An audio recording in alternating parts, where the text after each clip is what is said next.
Welcome to Dweller of the Dark. We are a channel honoring the yellowed and blackened bones of many prominent authors. We will be digging up several obscure, strange, and forgotten authors who influenced many of the great horror, science fiction, and fantasy writers today. More tales of the horrifying, obscure, strange, and forgotten are climbing out of the tombs. Subscribe, comment, like, donate, or I'll send Thaddeus Forge to steal your heathen soul. Unknown horror masters, send us ghoulish delights for the Skull and Bones collection. Your pound of writer's flesh will continue to feed our ghouls for now. Books, websites, podcasts, in the links below. Children of Horror, Legion of Ghouls.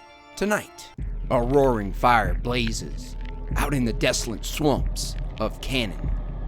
You hear the distant rumble of voodoo drums as you trudge through duckweed and murk, watching out for water moccasins and alligators.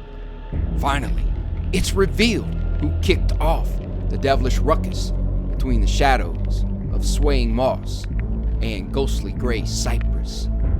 You spy a haunting figure and hear incoherent chanting, dancing, and screams.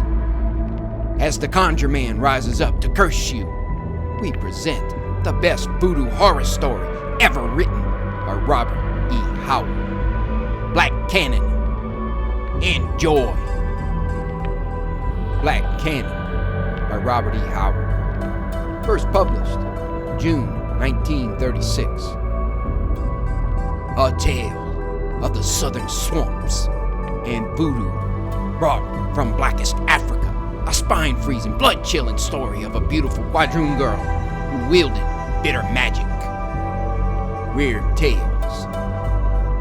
1. Call from Canaan. Trouble on Tularoos Creek. A warning to send cold fear along the spine of any man who was raised in that isolated backcountry called Canaan that lies between Tularosa and Black River, to send him racing back to that swamp-bordered region, wherever the word might reach him. It was only a whisper from the withered lips of a shuffling black crone, who vanished among the throng before I could seize her. But it was enough. No need to seek confirmation. No need to inquire by what mysterious black folk way the word had come to her. No need to inquire what obscure forces worked to unseal those wrinkled lips to a Black River man. It was enough that the warning had been given and understood. Understood? How could any Black River man fail to understand that warning? It could have but one meaning. Old hate seething again in the jungle deeps of the swamplands. Dark shadows slipping through the cypress, and massacre stalking out of the black, mysterious village that broods on the moss-festooned shore of sullen Tularosa. Within an hour, New Orleans was falling further behind me with every turn of the churning wheel. To every man born in Canaan, there is always an invisible tie that draws him back whenever his homeland is imperiled by the murky shadow that has lurked in its jungled recesses for more than half a century. The fastest boats I could get seemed maddeningly slow for that race up the big river and up the smaller, more turbulent stream. I was burning with impatience when I stepped off on the Sharpsville landing with the last 15 miles of my journey yet to make. It was past midnight, but I hurried to the livery stable where by tradition, half a century old, there is always a Buckner horse, day or night. As a sleepy black boy fastened the cinches, I turned to the owner of the stable, Joe Lafley, yawning and gaping in the light of the lantern he upheld. There are rumors of trouble on Tularosa. He paled in the lantern light. I don't know. I've heard talk, but you people in Canaan or a shut-mouth clan. No one outside knows what goes on in there. The night swallowed his lantern and his stammering voice as I headed west along the pike. The moon set red through the black pines. Owls hooted away off in the woods, and somewhere a hound howled his ancient wistfulness to the night. In the darkness that foreruns dawn, I crossed Nubian Head Creek, a streak of shining black fringed by walls of solid shadows. My horse's hoofs splashed through the shallow water and clinked on the wet stones, startlingly loud in the stillness. Beyond Nubian Head Creek began the country men called Canaan. Heading in the same swamp miles to the north that gives birth to Tularosa.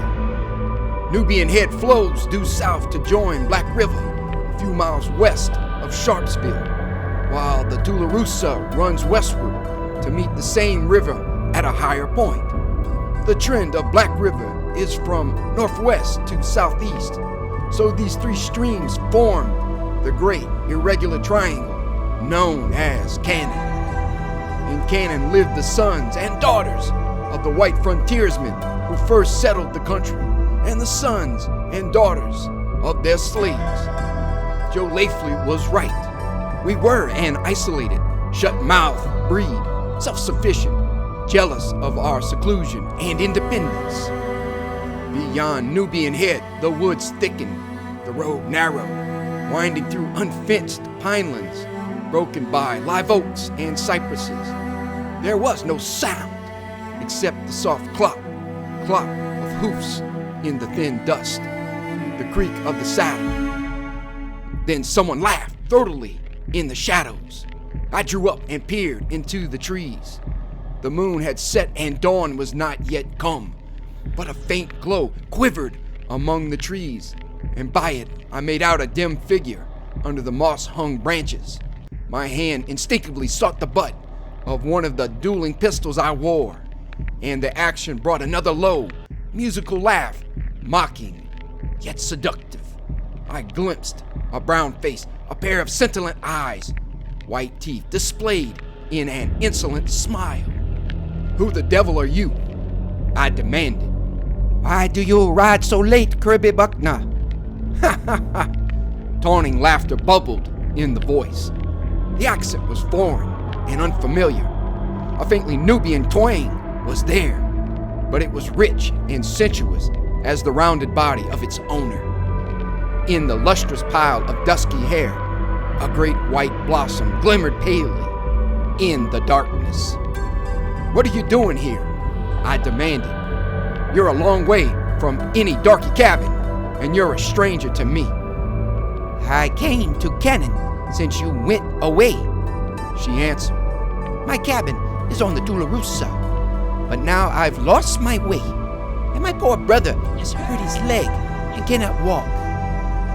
"Where's your brother?" I asked uneasily. Her perfect English was disquieting to me, accustomed as I was to the dialect of the black folk. "Back in the woods, there, far back."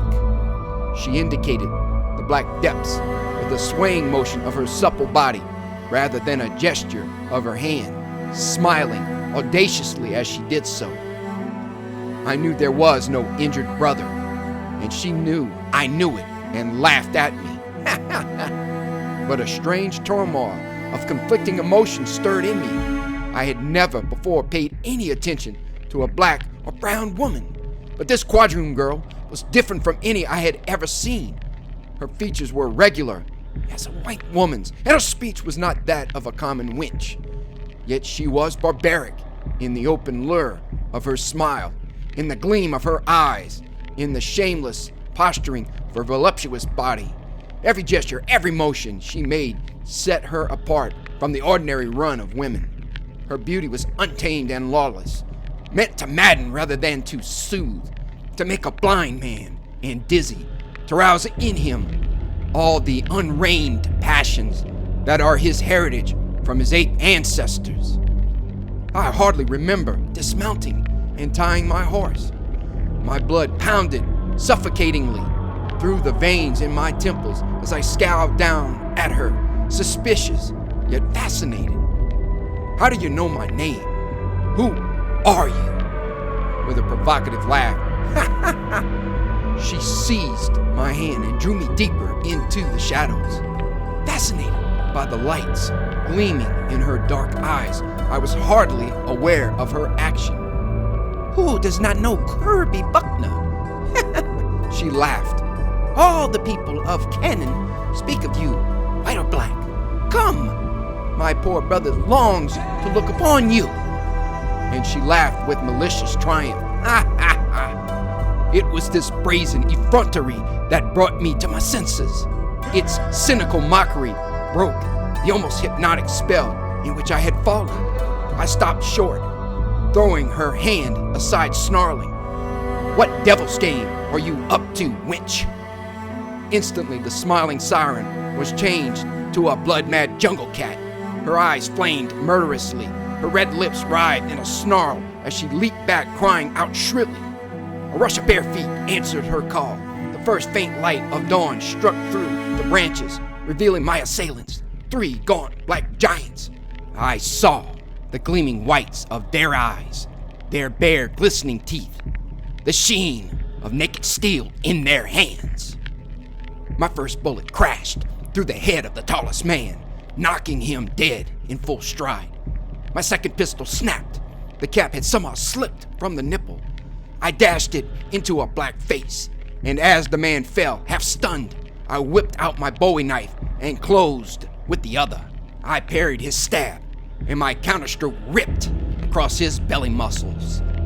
He screamed like a swamp panther and made a wild grab for my knife wrist, but I struck him in the mouth with my clenched left fist and felt his lips split and his teeth crumble under the impact as he reeled backward, his knife waving wildly.